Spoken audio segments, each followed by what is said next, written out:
Honorable Ministers, ladies and gentlemen, I regret that I cannot be with you in person today. Thank you for inviting me to address the Coalition's meeting.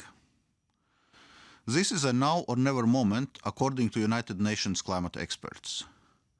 They warned this week that we must cut CO2 emissions sharply and immediately to stave off the worst impacts of climate change. This is why it is so essential that we work with our global partners to raise the level of ambition. The EU aims to reach climate neutrality by 2050 with a more ambitious emission-cutting target of 55% by 2030.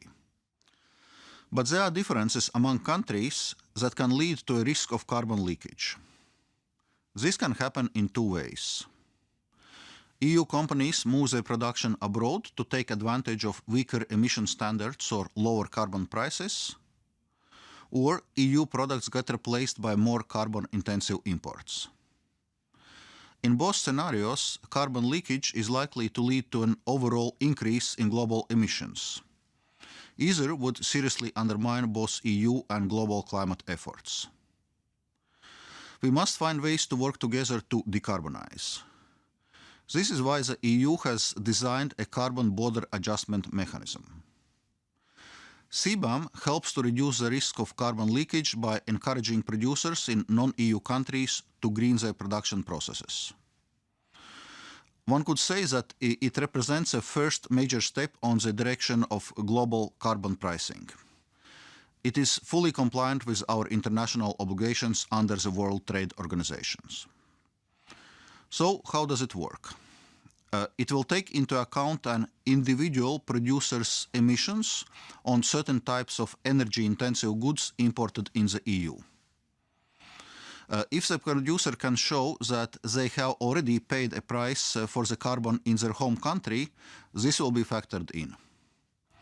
The CBAM does not discriminate.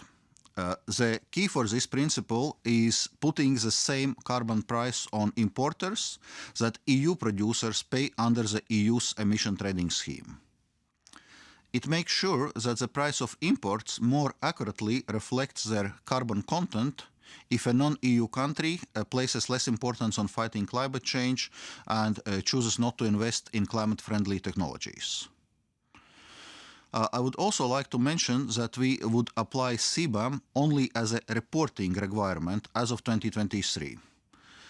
This allows us to assess how the system is working and give clarity to operators. Actual payments under CBAM would begin in 2026.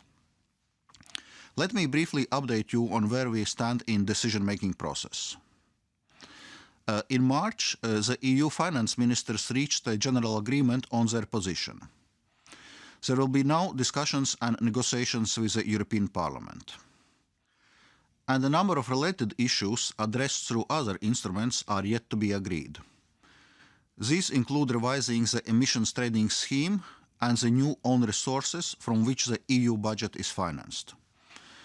I am confident that in a due time we will manage to find good solutions for those issues. Thank you.